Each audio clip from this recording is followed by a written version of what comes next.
আজ আমরা দেখতে চলেছি 2016 সালে রিলিজ হওয়া একটি অসাধারণ মুভি, যার নাম হলো কুংফু বয়েজ। এটি মূলত একটি Chinese action comedy movie. Kung fu movie তো কম বেশি আমরা সবাই পছন্দ করি, তবে কোনো বাচ্চা যদি হয় কুংফু মাস্টার, তখন তো আর কোনো কথাই নেই। তাই আজ আমরা এমন একটি বাচ্চার গল্প দেখব যে কিনা 8 বছর বয়সেই হয়ে যায় কুংফু মাস্টার। আর সে প্রতিটি জায়গাতে তার কুংফু দক্ষতা ব্যবহার করার কারণে তার আশেপাশে থাকা প্রত্যেকের জীবন হয়ে যায় অতিষ্ঠ। আর এই বাচ্চাটি এতটাই দুষ্টু, যা দুষ্টুমি দেখলে আপনারা অবাক হয়ে যাবেন। তাহলে চলুন শুরু করা যাক কুংফু বয়েজ মুভিটির এক্সপ্লেনেশন।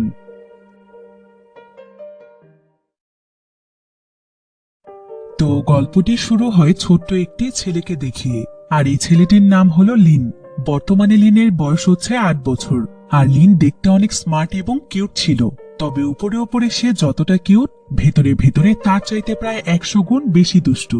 কারণ সে প্রায় সব সময় এত পরিমাণ দুষ্টুমি করে যে তার যন্ত্রণায় তার পরিবারের সবার তো নাজেহাল অবস্থা। লিন আসলে নিজেকে একজন সুপার হিরো মনে করে, তাই সে সব সময় হিরোর মতোই ভাব নিয়ে থাকে।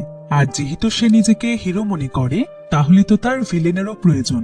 তবে রিয়েল লাইফে সে ভিলেন পাবে কোথায়? তাই যে তার সাথে একটু খারাপ ব্যবহার করে অথবা কেউ যদি তার কথা না শুনে, তাহলে লিন তাদেরকেই ভিলেন মনে করে।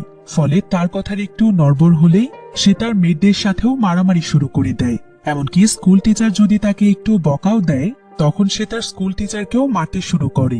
আর লিনের এই মহান কাজের জন্য এখন পর্যন্ত তাকে প্রায় 20টি স্কুল থেকে বের করে দেওয়া হয়েছে।